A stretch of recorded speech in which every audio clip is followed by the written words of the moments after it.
The first main topic is about India-Africa connection. It is written by the former India's representative to United Nations, Mr. Syed Akbaruddin. The article talks about the historical evolutions of India's relation with Africa, what are the important areas of the relationship, and also it talks about what are the issues that are persisting in the relationship and what are the opportunities or what is the way forward for us to improve or revive this relationship. Now, going into this, Africa has been one of the important focus areas of UPSC in terms of mains, especially recently in last 5 years we have the question on Africa has been asked for 2 times, right? Now, the thing is, somewhere in 2015 we had India Africa Summit.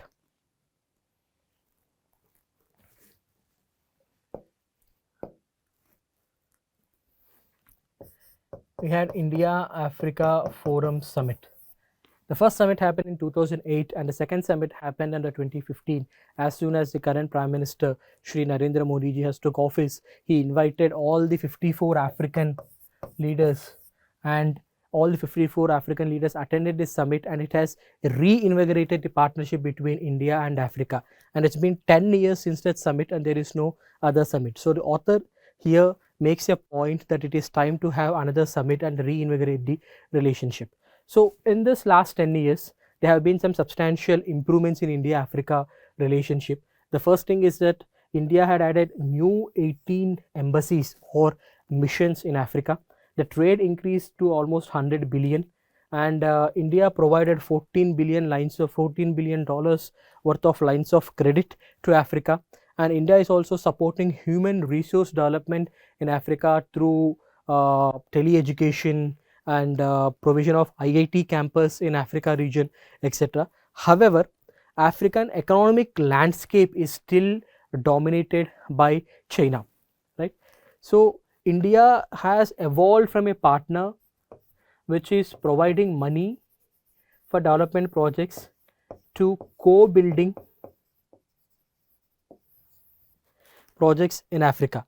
However, still it is lagging behind China in terms of trade or in terms of investment. That is the major problem that India is facing in the Africa. And the second thing is that in Africa,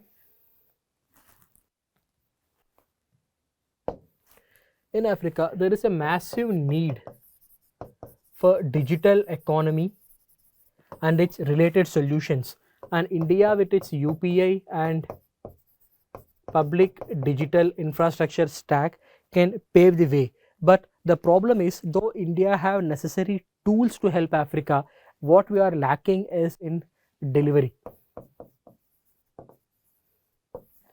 Our projects are either stalled or dragged down by red tapeism, or they are simply unable to reach beyond a certain scale, whereas the Chinese projects are investing heavily and investing in big projects, and they are scaling up massively.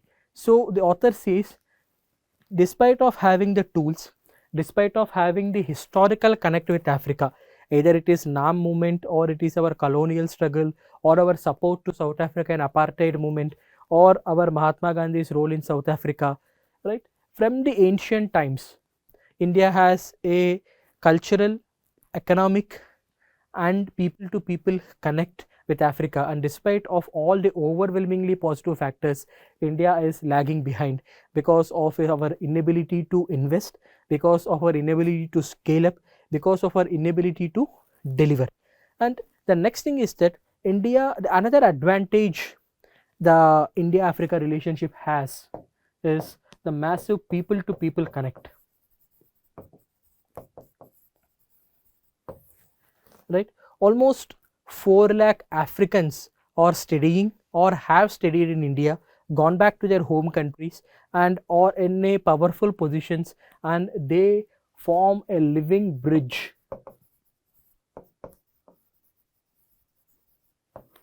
between India and Africa, and we are not able to leverage this living bridge. So these are the challenges that we are facing in terms of our relationship with Africa. Now, what are the opportunities? Opportunities is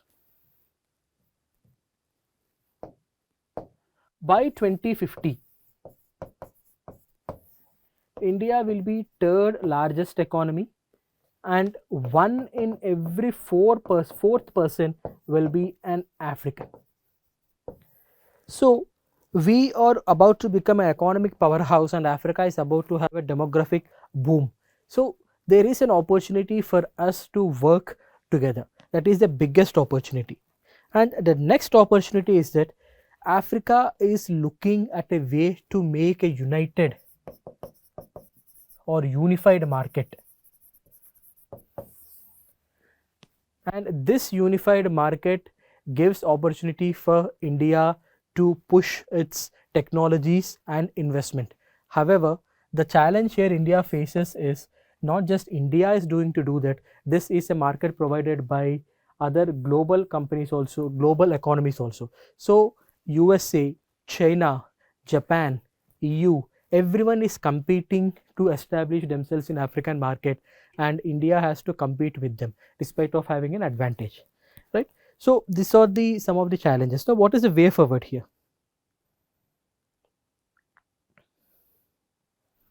Way forward is India already provides a huge line of credit to Africa.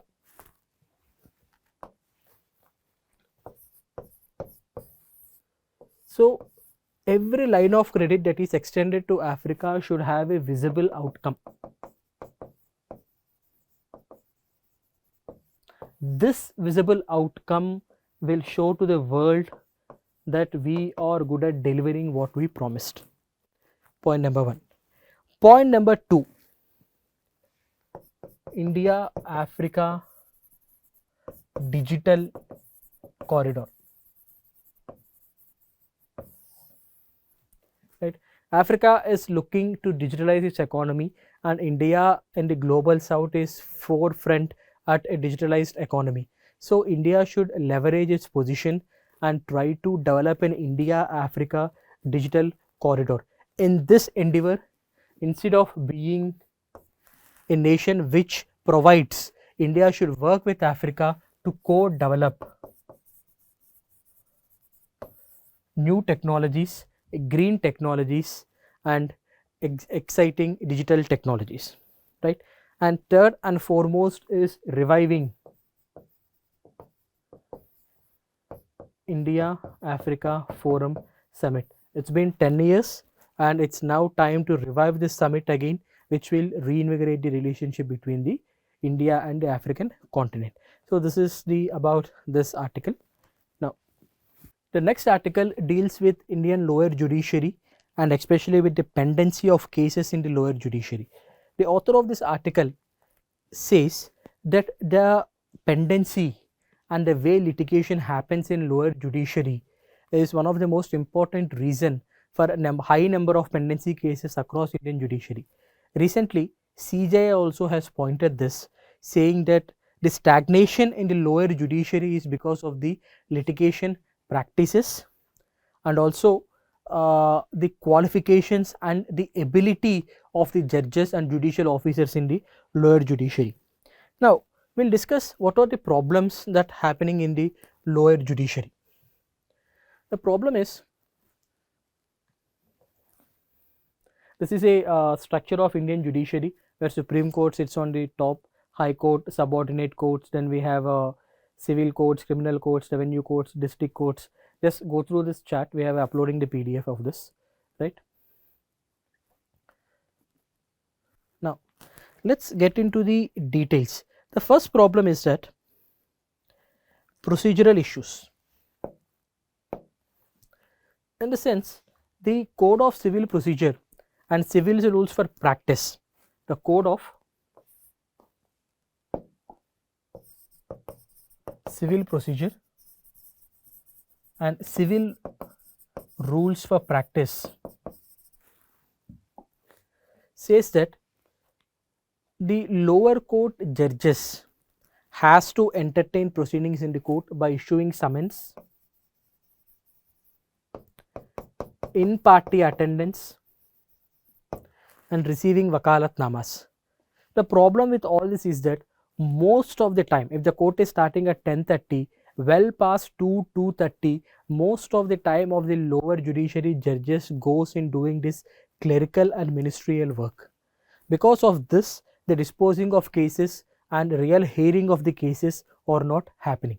So the solution that is suggested here is that instead of giving this clerical work to judges, appoint an officer in every court who will list the cases, issue the summons, take the ex parte evidences, and finally he will decide what cases can be called for hearing tomorrow or next, list the cases and make it readily available for the next working day for the judges to hear and dispose of the cases. So basically it is saying that reduce the clerical burden on the judges, appoint an officer to ensure that they will take care of this burden so that the judges can participate in the actual process of hearing the cases and disposing them off. The next problem is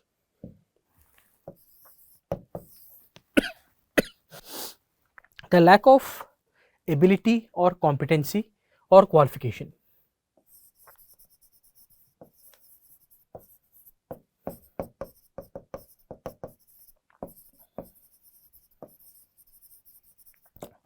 Previously, district magistrates or district court judges used to be appointed based upon 10 years of practice under a reputable attorney, and then they will be appointed to district judges. Right now, that is not the case. So you write an examination. Recently, there was a Supreme Court judgment saying that you need to have minimum 3 years of practice, which is a good move.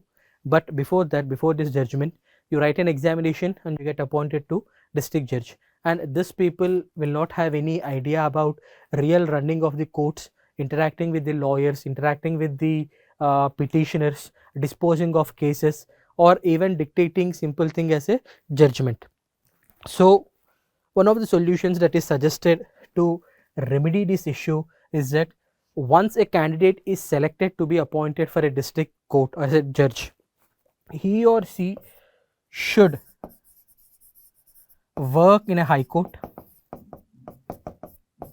under any of the high court judge, observe how the court functions, observe how the senior judges interact with the lawyers and petitioners. So by observing, they will understand the functioning of the court and they can be more competent, right? And the next one problem that is the laws and rules or archaic laws, the outdated laws or the laws which are inconsistent. For example, here we have the laws related to divorce, right? So the laws related to divorce says that there should be a 6-month cooling off period. There should be a 6-month cooling off period even in cases of mutually agreed divorces, right? So if both parties are agreeing to get divorced, so what is the point of having a 6-month cooling off period? So this 6 months the case will be in the judicial system and the case will go nowhere and the process has to happen. So if laws like this is again the reason why there is an extraordinary amount of pendency. So the solution that is suggested is to periodically revising these archaic laws, taking drastic steps to eliminate some of this redundant rules and regulations, right? The problem is the way forward for all this is to the role of higher judiciary is also very important. Higher judiciary has authority over lower judiciaries and they have to strictly monitor and be vigilant and have to ensure that the cases are disposed of in a timely manner without getting unnecessarily stuck in the litigation process. Next thing is recruiting competent judges and eliminating the archaic laws, and the subordinate judiciary should be allowed to function as real judges rather than doing a mundane ministerial or clerical work. These steps taken in conjunction with each other will help in reducing dependency in lower courts and overall pendency in the Indian judicial system, right? This is all for today's articles. We'll again see you tomorrow. Thank you.